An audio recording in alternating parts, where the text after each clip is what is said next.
evening we are talking about the topic NLP, which I don't really know a lot about, so it will be a little definitely education for me as well. And also we're talking about coaching with specific towards mums as well. So I recently went to a local baby show and had a lot of conversations with new mums and expectant mums about sort of their well-being and how they feel isolated and things like that. So I thought it would be a good topic to talk about this evening alongside the other things we had planned. So what I'll do now is just pass you over to our two guests who are waiting patiently in the wings. We've got Stefania and also Sam. So I'll let them introduce themselves because they know themselves better than I know them. So if I pass you over first to Stefania, would you introduce yourself for me, lovely? Absolutely. Good evening, everyone.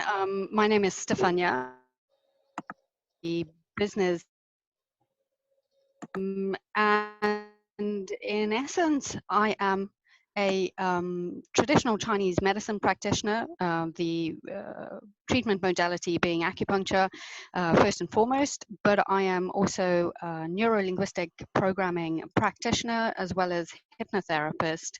And I have massage therapy in there as well. So the background is really just fusing those and just fusing them in terms of a holistic, very solution-focused approach to health and well-being, as well as to personal development. And then the business is also focusing on putting together and delivering programs that will focus also on health and well-being and making that a bit more accessible and a bit more user-friendly, as well as social upliftment and social cohesion projects as well. So it's quite a nice, I like the, I'm reframing the jack of all trades and master of many.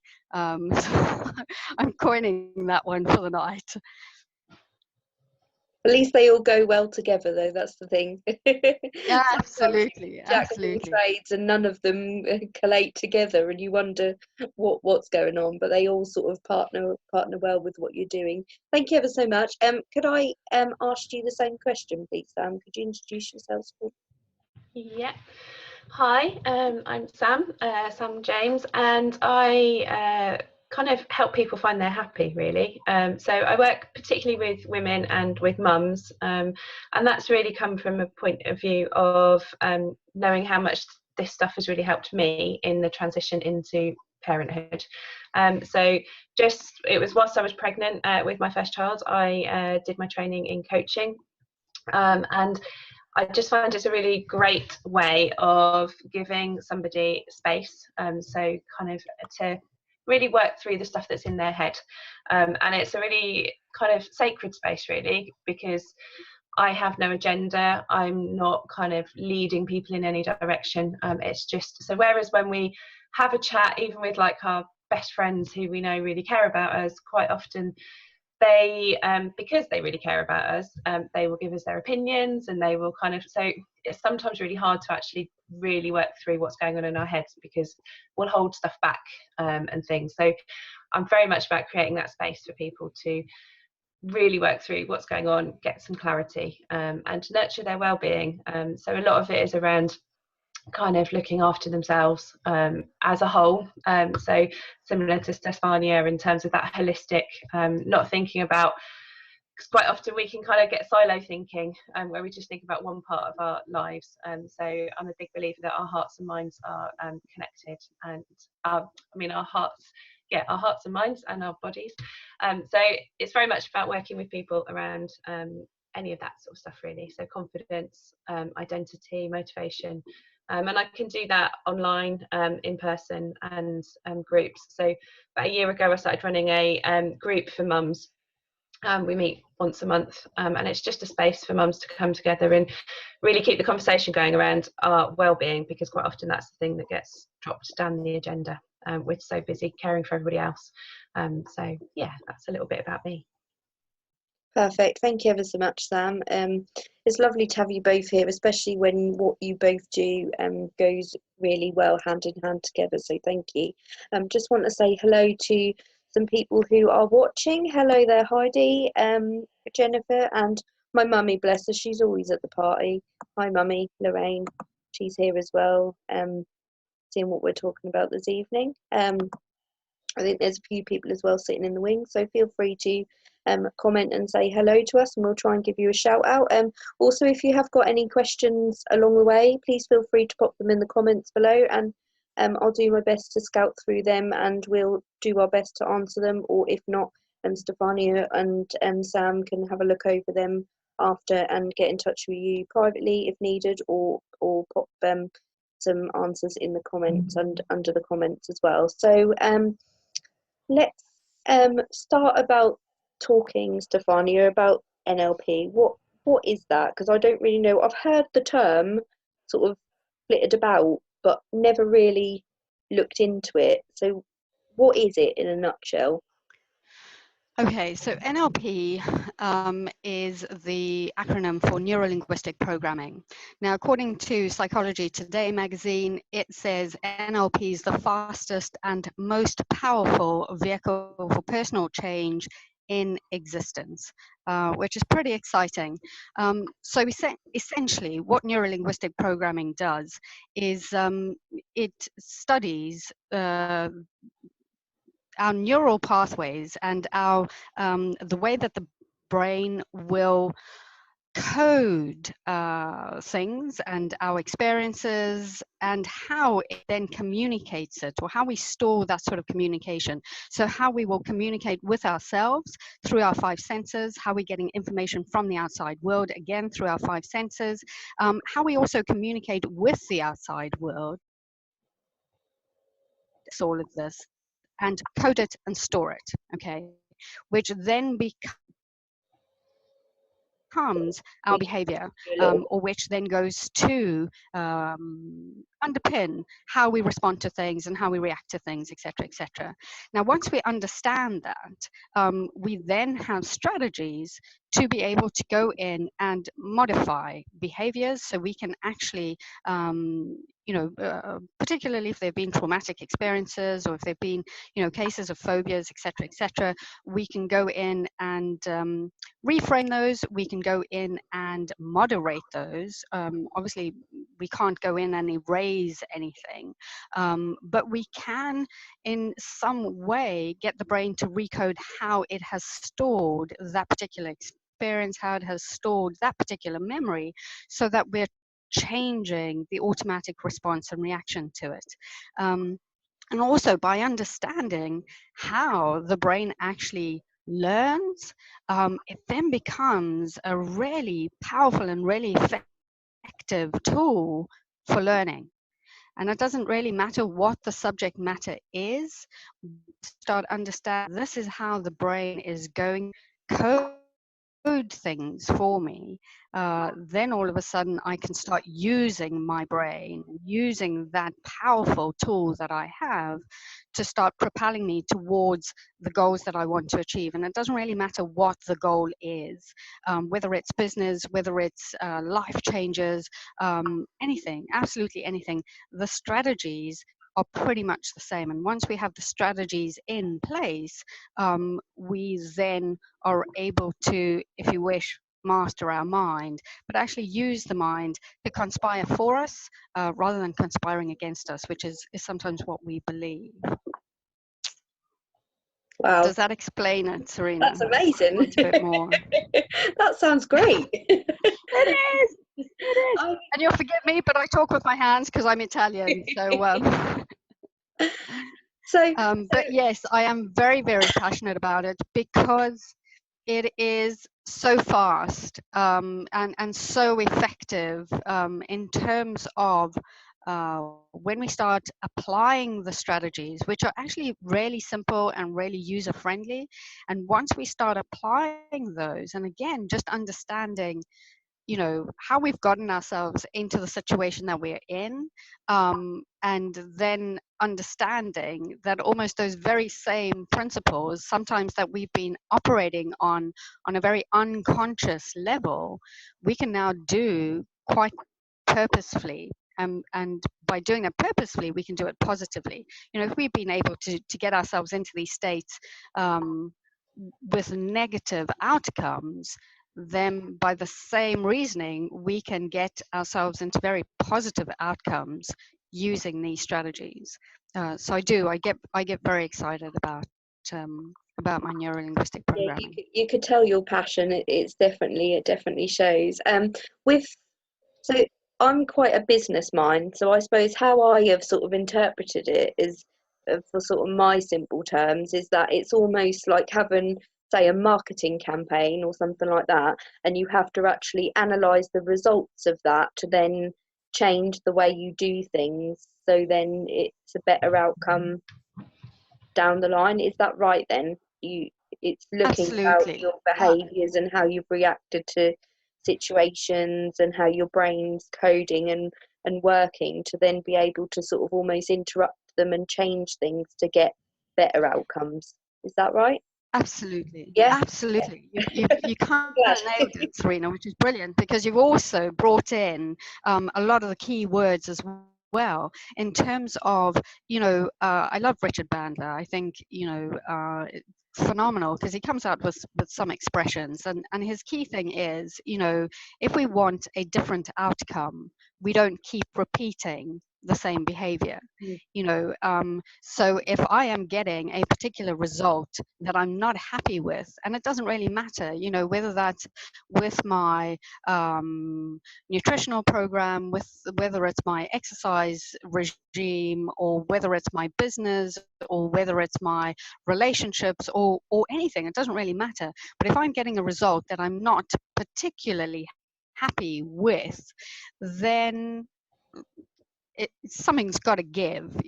I need to modify something. I'm going to keep getting the same results if I keep doing the same things, but sometimes I'm doing those things on an unconscious level. I'm not even aware that I'm behaving this particular way. So we can actually, sort of understand, okay, this is what my driving force is. And of course, we go and look in at things like limiting beliefs, etc., etc.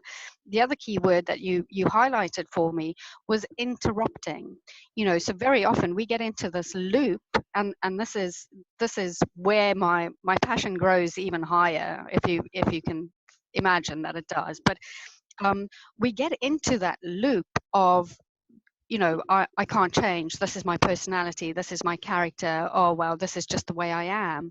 And neuroplasticity is at least confirming for us now that that's not the case. It doesn't matter what age we're at or what the situation is, but we can actually get neural pathways or neural connections to fade away or to die down. And we can create new neural pathways that are then going to be more effective, more positively serving of the purpose that we want to achieve or the outcome that we want to achieve.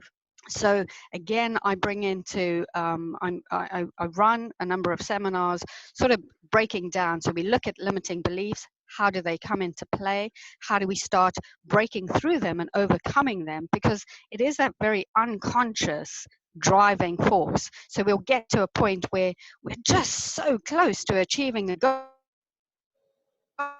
goal, and then you can almost see it, but all of a sudden something happens and it kind of all breaks down again, and we're at the bottom of the hill rolling up that big rock type of thing. And we look at the various strategies then that we can then start using the language. I mean, obviously, part of neurolinguistic programming is linguistics. So we start looking at language, how we use language.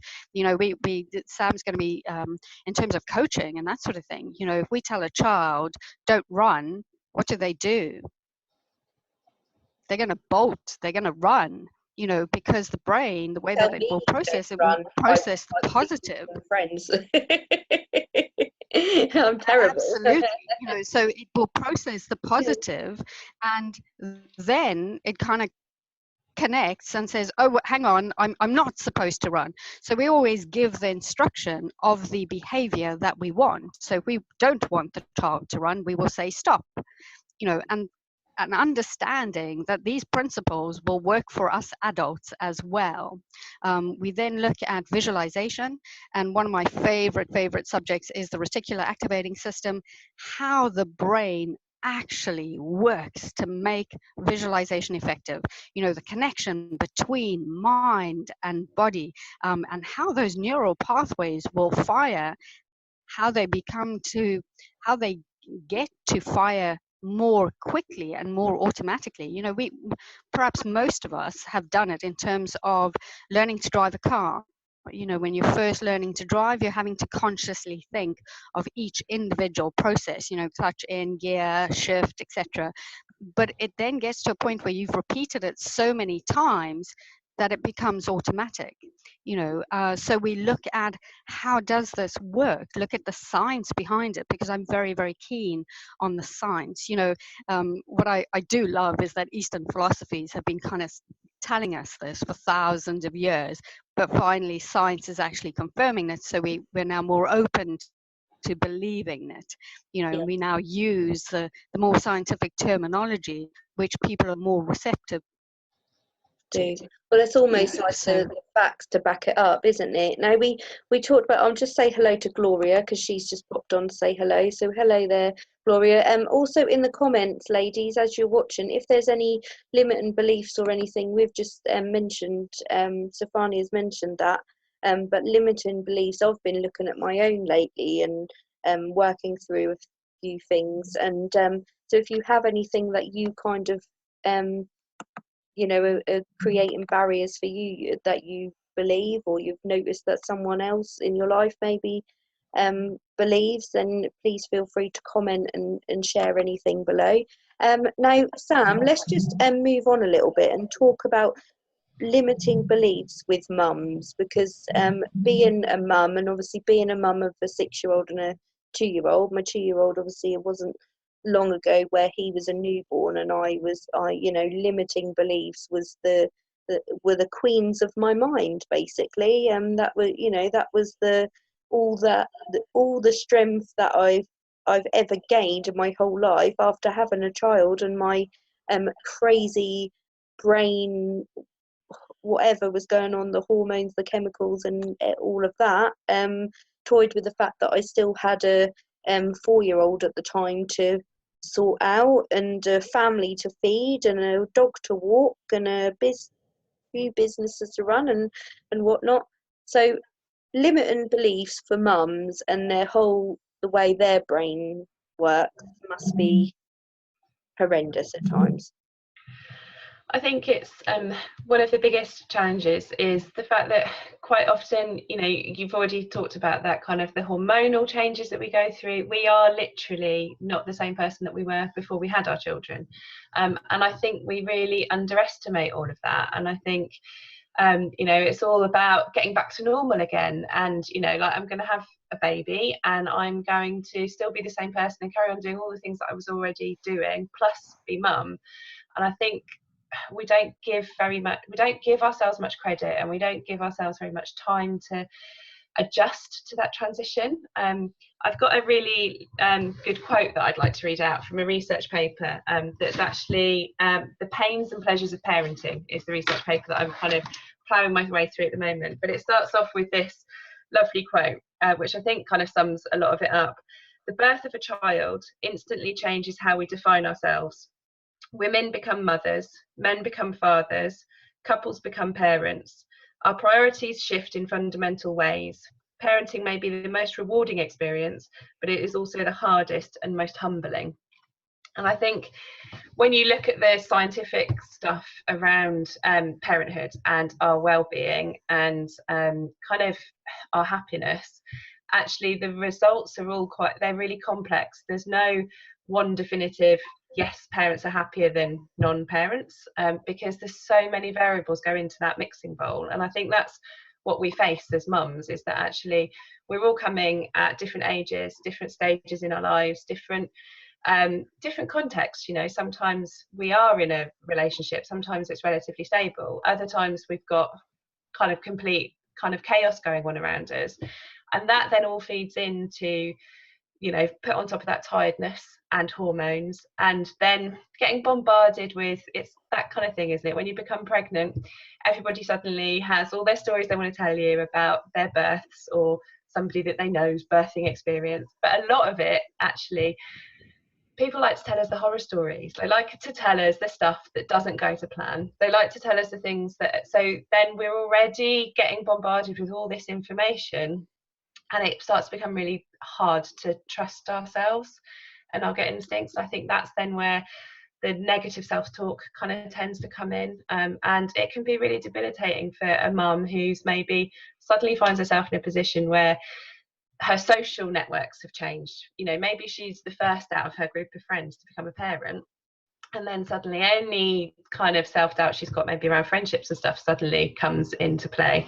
It's a bit like then when kids start school, you know, any of that limiting belief stuff that maybe you've held on to from your own school stuff, that comes out. So it's kind of quite a raw time, I think, where lots of things come up, but we just don't, nobody, I think we're starting to talk about it more and more, which is good, but yeah, there's not, I think we need to continue the conversations going and continue more support in a way that it doesn't mean that there's anything wrong. It doesn't mean that, but actually a lot of us go through it, and we just need to kind of keep it.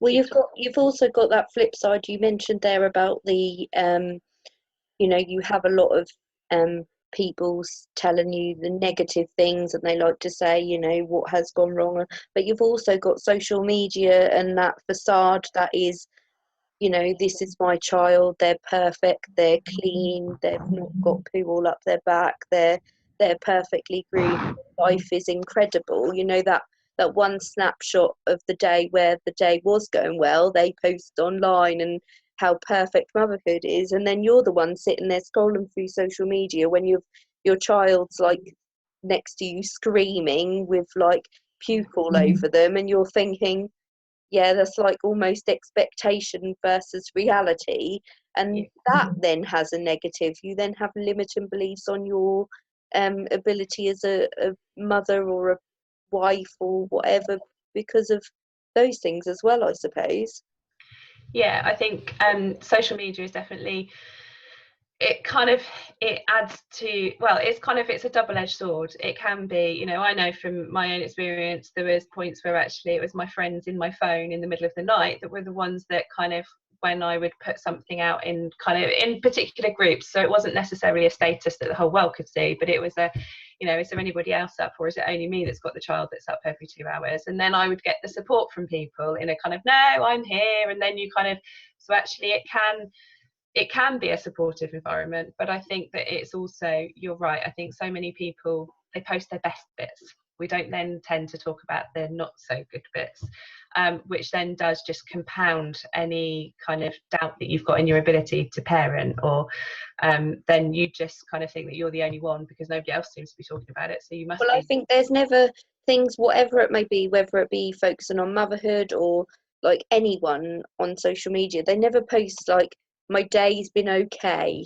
Do you know what I mean? They either post, my day has been the shittest ever day, excuse the language, that I've had, or it's, oh, this is the best day of my life. There's no like in between, so you never almost get that just realness. You either get one or the other, and you know, I know with me that can change my mind instantly depending on what post I see, or what's, you know, if I'm flicking through social media, or I turn on the news, or I, you know, anything of influence, and it's mainly positive, that then lifts your mood. Whereas if it's the other way, it then almost brings you down. So so coming back to the NLP thing, Stefania, and thinking about that side of things, is there a way then of, just because I'm totally a novice of it and have no clue, but is there a way then, if we kind of see these negative things, and is there a way of recognising that you're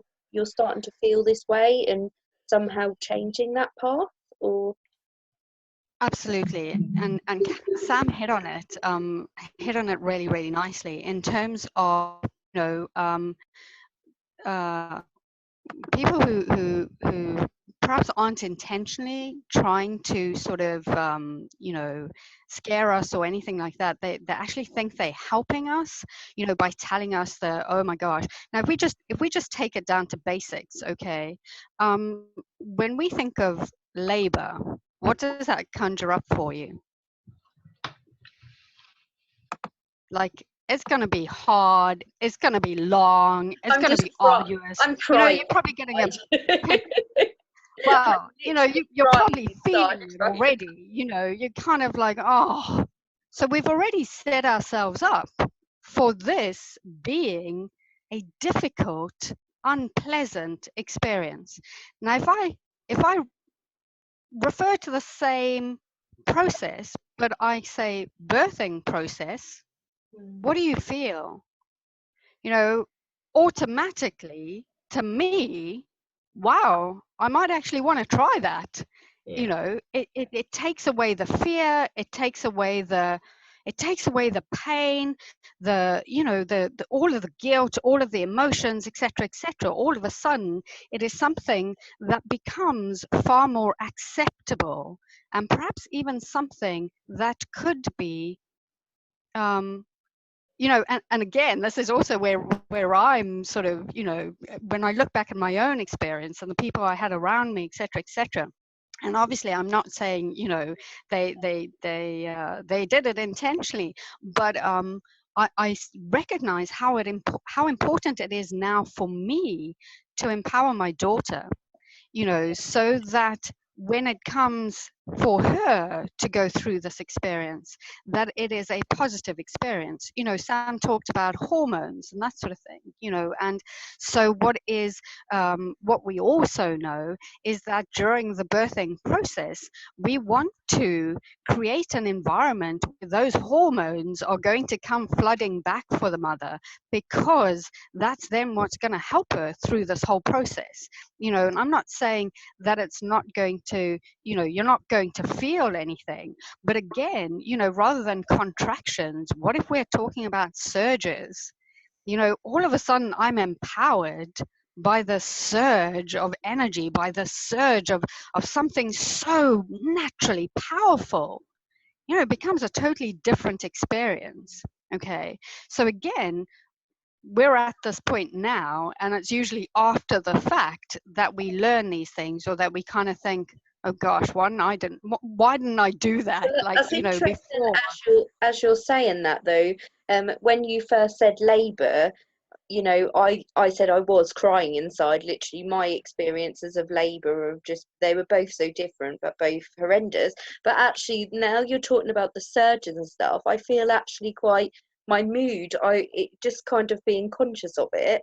My mood is, I'm really like, yeah, I could do that again. Don't tell my husband. In the next room, I better keep quiet. He'd I think he'd get on the next plane. But I feel like, yeah, I did, that was pretty incredible. I gave birth to 2 children. That is like incredible, and it's It, weird it how you were just, with just that 5 minutes of you talk, and I went from thinking that is just horrendous, who would want to do that again, to kind of that, yeah, go me, I did really well there. I think That's so strange. it is a big thing. I know Stefania's talked a lot about the reframing, and I think that is so important, is around the language that we use, and being so much more mindful of the language that we use with ourselves, but also with other people, because then, especially with children, that then starts to become some of their internal language. And the way that we talk about things has a real impact on how we then feel. And I think birth is, I was lucky enough, I did a hypnobirthing course with our second. And actually it's interesting, because I was having a conversation with the person that I did the hypnobirthing with, and I felt, even though I'd already been through birth before, I felt so much more empowered, because I'd actually learnt. I was equipped with information that was packaged in such a way that it left me feeling empowered. And I think that's where we could do, and I think there is more and more being out there around empowering women around the whole shebang around motherhood. So not just birth, but actually how you can be empowered to listen, to kind of mother in you the way that's best for you, because I think that's where a lot of the limiting belief stuff comes from, where we're bombarded with this is kind of what you should and shouldn't do, And and if it's, you don't it's do funny how you have the difference in mindset with your first and your second child. Obviously being a mother of two, my first, I can remember, I felt very pressured into breastfeeding, which obviously I would have loved to breastfeed, but it just didn't work for me. And I felt very, I ended up getting really sick and really emotionally drained through the pressure I was putting on myself to breastfeed. And it's quite funny how that situation with my son, because he was 4 weeks premature and I didn't have milk coming or anything like that, and they were going to put him on a drip. And being so tiny, because his blood sugars were all over the place, and I literally just got the bottle out and said, no, this is what I'm doing, and they didn't question it. And I think it's funny how I probably would have, in the same situation with my daughter, my firstborn, I would have let them put a big needle in her arm and go put her on a drip, even though that was against what I wanted, because I wouldn't have had the confidence to say, no, I'm her mother, and this is what I want for her. So it's funny how even that, going from first to second child, how empowered you actually, from your own experience of having a child yourself, you then almost empower yourself the next time round, or the next time round, or however many children you have, to actually, you're learnt from your own experiences, don't you? That's the thing. I think also you kind of, those sorts of experiences, and this is where NLP and hypnotherapy and the coaching all comes into play, is that you don't want that first possibly negative experience, because now we might not have gone through a hypnobirthing, or we might not have had that empowerment to kind of say, this is a natural process, these are the sorts of things that you're going to be feeling, etc., from a positive slant. I mean, we touched on the media, and the media doesn't help us at all. You look at any, I mean, I'm yet to find a movie that might show labor as a birthing process, rather than absolute torture type of thing. But it's when we're at that, what we don't want is that we don't want that memory that comes flooding back immediately to us to produce the same chemical response. So when I said the word labor, Serena, and you kind of immediately connected with your birthing experience, etc., it flooded back all of the hormones that would have been released during that period. Okay, and that's the beauty of visualization. Okay, that's why it works, because when we have a thought, when we see an image in our mind, that will fire exactly the same neural pathways as if you were actually doing it. So we know there are loads of studies with athletes, etc., in terms of how visualization works and how it has enhanced their performance. And this is why, because those pathways, so you're almost rehearsing, okay, but what you're doing is rehearsing a negative outcome, a negative experience, which then again sets you up. So if you do have other children, you've already got that sort of response, that almost automatic response to, oh, I've got all the positive thinking going on here, but at the same time, subconsciously, I'm driven by this very, very strong embedding of actually that's what it was really like type of thing. So what we want to try and do is mitigate that. We can't erase the process, we can't erase the memory, but what we do want is that when you think of it, it's not firing off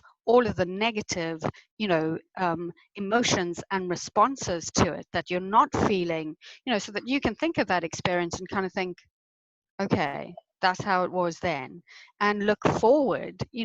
That's the difficulty, is that we get stuck in that loop. And what neurolinguistic programming does is give us the strategies to interrupt that loop, so that that loop no longer becomes our automatic response, but So that we can actually start it's firing almost a more like positive one.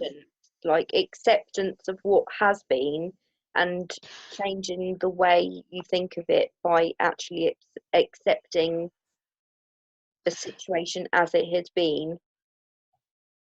More than accepting, it is recoding it. Okay, so let's see if I can give you an example. Okay, so I had a woman coming in who was actually, believe it or not, terrified of butterflies. Okay, and you kind of think, can understand spiders, but butterflies, you know, like that's a bit irrational. Okay, and the thing is, to her it was perfectly rational, and there could have been some experience. We could have gone in and delved and tried to figure out what it was exactly. The thing is, you don't necessarily, and that's the beauty of neuro-linguistic programming, is that even with traumatic experiences, I don't need to know all the ins and outs of it, because the subconscious mind will know and will deal with it. So what we do is we reframe that. So if this person, say for example, is afraid of butterflies, so when she thinks of a butterfly, she's going to call up an image of a butterfly that's probably going to be really up close to her eyes, that, you know, when she sees this image, it's going to be right here in front of her. It's going to be big, it's going to be bold. Okay, and so when I start playing around with, well, hang on, what if we move it further away? Now I'm getting some distance between this. And actually, what if I take out some of the color? And what if I shrink that image to make it smaller? Okay, so small that you're no longer seeing it. Okay, that is the process that the brain then goes through to kind of say, well, hang on, I don't need this image to be so prevalent, to be so strong, and I'm taking out the that neural connection. I'm diminishing, I'm weakening that connection, so that when she looks at a butterfly, it's going to bring up a weaker picture, you know, so it's no longer going to scare her or terrify her. It's going to be neutral. Okay, if she then wants to turn around and start loving butterflies, then that's cool. And one thing that was really, really interesting, I'm now looking at NLP in education, you know, and if we look at the way that we teach kids to spell words, okay, when they're writing the words from the board, they get given a pencil. And so that creates a very weak image of that word. So they are missing out on the visual capacity of the brain to store and code that memory. So when they have to try and recall it, they don't have a very strong visual image to be able to pull together with, you know, perhaps the way that their hand moved when they were making the shapes of the letters. They might have one of the techniques that we're testing out at the moment as well is perhaps giving them scented pens, because we have 5 senses, and if we can draw on all of them, then we make our coding and our strategy much stronger, because I'm not just relying on one of those senses. And that then opens up opportunities for me, because as much as I can build things up, so I want to build up, if I've got a goal or I've got, you know, there's something that I want to achieve, I'm going to build big pictures. I'm going to make them bright. I'm going to make them up close, because I want my brain to know this is what I wanted firing all of the time. And I want those good feelings, those good hormones to be firing and being released into my body as well. But at the same time, I can use those strategies to weaken the stuff that I don't want to constantly be firing off all of the time as well. Because again, when we start looking at how the brain, you know, when these neural pathways are formed, if you think a thought once, okay, so it might make a connection, but when you start repeating that thought over and over and over again, what you're actually doing is telling the brain that is important. Okay, and the more you fire it off, the more important or more priority the brain will give it. We'll start coating it with myelin, which is the white fat, and therefore that's our white matter in the brain, so that it becomes, when you know, even just the slightest thing that triggers it, that will fire off that response automatically and in lightning speed. Now, if that serves you, if that thought and that that image serves you in terms of it helps you, it makes you feel better, absolutely fire it as often as you can. But if it's something that is debilitating you, making you not feel well, or if it's making you angry, sad, which are not necessarily negative emotions, okay, it's when we get stuck there that they then become, or when our behavior from those emotions becomes either dangerous, or it becomes non-productive. Then we need to start exploring, how do I start modifying this? How do I start working with these sorts of strategies, so that I'm not we kind of think that as therapists or as coaches or as people in this field, that because we have this knowledge, that all of a sudden we achieve this plateau of bliss and nothing ever goes wrong, and it's not. If But only, the that would more be lovely. have well, I not think there'd be today. a lot more people going Today into for the you. profession, I think, if that was the case. Well, But absolutely. yeah, And also there's the pressure then for me to have to, lead by example. So when I'm trying to sneak that cake, I have to think twice, because I kind of think, well, I need to be practicing what I preach, and I'm at the moment I'm transitioning to vegan, so that throws in a whole new dynamic as well. And there's phenomenal things about how that supports and facilitates the body as well. But Sam mentioned it earlier as well. In terms of when these changes happen in our lives, they we feel like we're the only one. And it is having that network of support. Sometimes it's very difficult because the people closest to us, whilst they mean well, are actually saying the things that are holding us back. And 95% of people will not achieve their goals, not because they're not capable, but because of the network of support that they have around them. You need to surround yourself with the people who are going to say, shucks, Serena, that is awesome. Do it. You've got to do it. yeah, And of course, it's not always that easy, because very often it's your family who care about you, who love you, who kind of think, oh, actually, Serena, are you sure? Because that might be a lot of money, or it might take a lot of your time. Another thing that for me, when I had my daughter, I had her in Italy, and that's a very different cultural sort of experience. And again, as Sam was saying, we don't always recognize that these are huge things. It's not just like, well, I'll draw a picture, or this is a massive thing that is also happening to the body, and it's giving ourselves the time to be able to recover. It is calling on the resources that we have around us to support us, and recognizing that that is a strength yeah. rather than a sign of weakness. And I think Sam hit it on the head earlier and said that it is about actually, there's a lot more. We've all said that a lot, with things like this chat show, and there's so much more where people are actually getting together with like-minded people who have the same interests or are going through the same things, and they're actually being really honest about their experiences. I mean, from this parent and baby show I went to, I mean, it was incredible. I was there for Norfolk Mums, which is another side of the For Her group, and um, we're looking to launch sort of meetups just to kind of connect the community of mums. Not even so much as, I know Sam runs a group which is a lot more,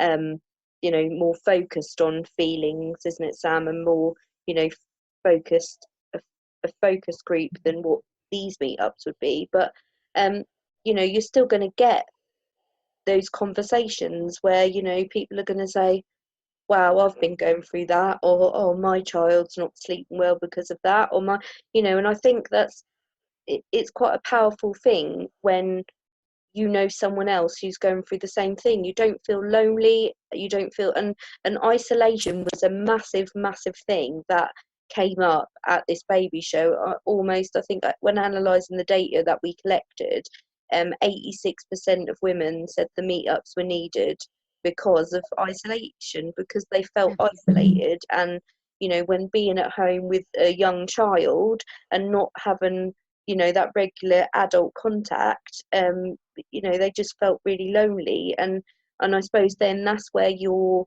inner critic kicks in. You know, these limited beliefs start because you're on your own with a small person and you've not got that communication going. You haven't got someone to say, you're being a great mum, you're doing well here, you know, good for you. If you had that all the time, someone almost there saying that, would you be feeling these limiting things all the time? I don't know if you would, but yeah, it's quite interesting. I think the mum side of things is we all give ourselves a complete you know, talking to constantly about how bad we're doing, but it's amazing how just that support from people going through the same things as you, whether it be mums or business or whatever it may be, having that support is definitely key, I think. Sam, with your particular group, have you seen any themes come out in that? Obviously, without going into too much detail, but have you seen these sort of things happening where people talk about something and that becomes a sort of, they're able to seek support because other people? I think I guess it's kind of because it's that, you know, kind of support is brilliant and getting people together is really great. And I think it's then sort of facilitating that space. What I've tended to find is that, and that's kind of where I see my role, is facilitating that space that actually it doesn't become all focusing on the negatives, because then that's just feeding that cycle. So it's about acknowledging difficulties and challenges, but what you actually find is that people then will offer out solutions. So I guess whereas my style of coaching is very much I help people kind of, because I believe that everybody has got the solutions, it's just that they can't find them and that they need a bit of help to kind of work through and get there. But what I tend to find in the group is that in that kind of stage where people kind of do that, oh yeah, I know where you're coming from, there's this really nice kind of offering of, well, this is what I found has helped me, or you know, this thing or that thing. So it's, somebody summed it up really nicely that had been and said it's like just sharing nuggets of wisdom with each other, but it's done in such a way that actually it's not being done in a, oh, this is what you need, this is what you have to do. It's kind of because of how the group is, it's done in a these are just some suggestions and this is what's worked for my mate or for this or for that. So I think the general theme that comes out is that actually there isn't one way, and I think that's what then empowers people to kind of go, oh okay, actually I can find the way that works for me, and that is totally okay. And that actually I think that's the biggest thing that comes out of not just the group that I do but also the one-to-ones, is that when women can, well, and men, when we can get back to that place of knowing what works for you and trusting and listening to what's going on for you in terms of your mindset and in terms of what works and what feels right and what doesn't, then that's where you can really find the solutions. And from a well-being point of view, us supporting the ability to be able to help somebody else is actually so much more powerful than in a lot of ways receiving help. So I think that's the nice thing about when you facilitate a group, is you're giving people the opportunity to support other people, and that can be a great kind of mind booster for people. Definitely.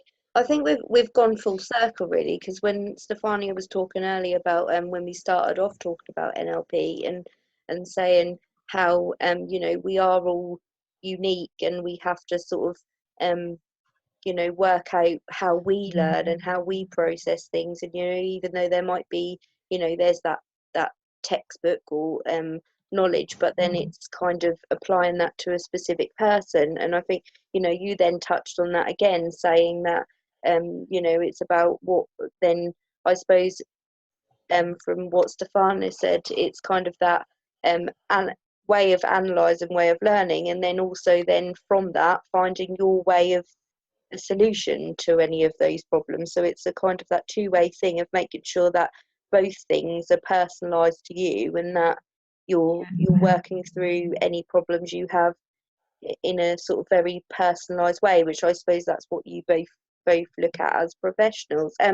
So we are coming up to the end of the hour now. I know it goes so quickly. We could just talk for England, which is just good, and there's so much more we could talk about. But would you like to just, Stefania, if you go first, just to sum up sort of your maybe something you've main point you want to get across, or something additional that you'd want to share, like your top tip related to it, or something like that, just to sort of end the conversation.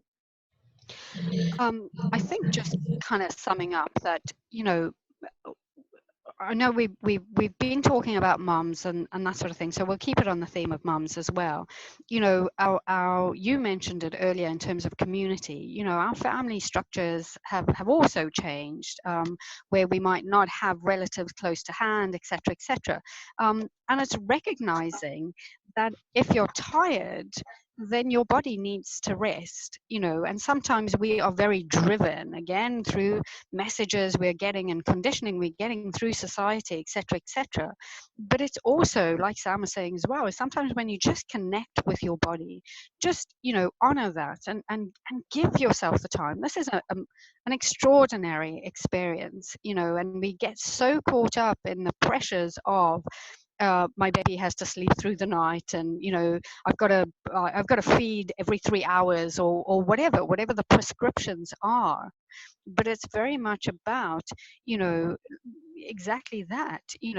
My experience and my processing is going to be different to yours. When I see people coming in with migraine headaches, they could come in and generally you kind of think, oh, they should be exactly the same, you should be doing the exact same treatment. No, because they could have migraine headaches for completely different reasons, and it's accepting that all of these things are at play, and it's just tapping into the networks, the opportunities that we have, the strategies. If it's one little thing that just makes your day better or makes your day easier, then for me that's worth trying out. That's worth just saying, I'm going to give this a go.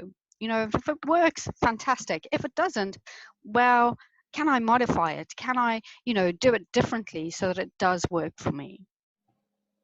Perfect. And that's a really valid point. Thank you ever so much. And Sam, anything you'd like to add or share or sum up, or your top tip, or anything you'd like to share?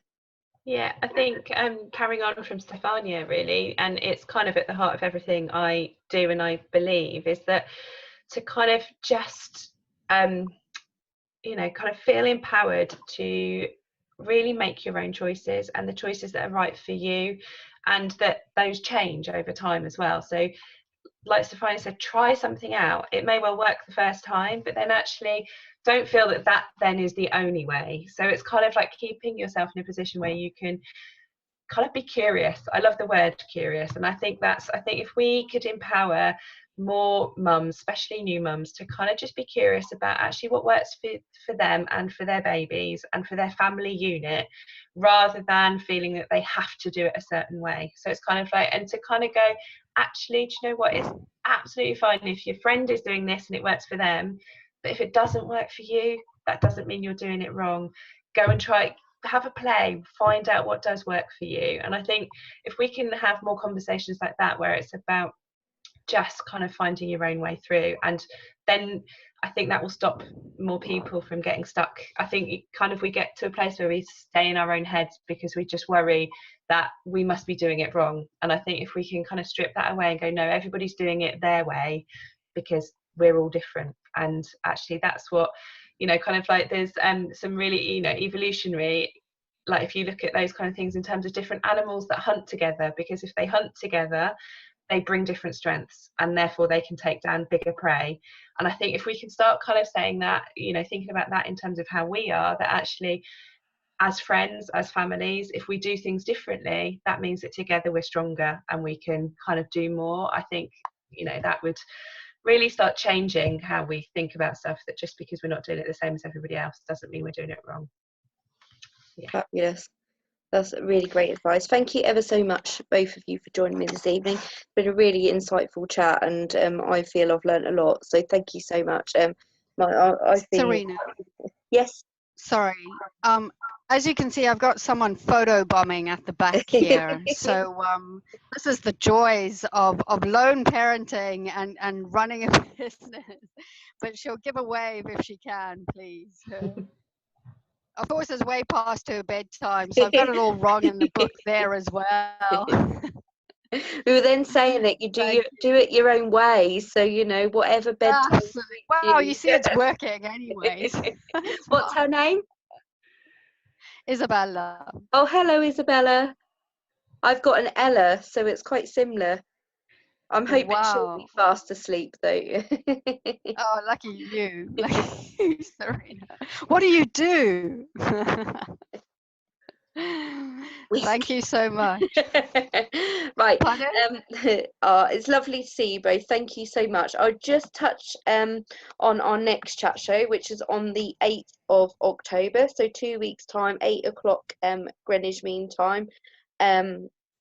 In the evening, and we will be talking quite a tough subject, and quite a tough subject for me as well, because for those who know me quite well, I have suffered baby loss and lost some babies along the way in my journey. So we were talking, it's Baby Loss Awareness Week that week, so we'll be talking to a lady from a local charity to me called Time Norfolk, a lady called Leslie, and she'll be talking all about the people and the women and or prospective parents that they help, and also my really good friend Carly, who I actually went to school with. She's currently pregnant at the moment and gone through a lot of complications, but herself she most recently lost babies as well, so it's going to be quite a upsetting one, so bring your tissues for that one. But I think, you know, like we've said this evening, it's good to talk about these things. It's good to make them you know, bring them to light, to encourage other people who are going through similar things, or you know, if they're needing advice or help, we can signpost them to where they need to go. So yeah, catch us on the 8th of October. And for everyone who's watching, there's a few who's commented, thank you ever so much for joining in. Hopefully as well, anyone watching on replay, if you've got any questions or anything, Sam and Stefania will pop the links to their pages and groups and anything like that into the comments below this video, and you'll be able to directly contact them if there's anything particularly you need to ask, or obviously contact us for her and we'll put you in touch. So good evening to everybody. God bless. Good night.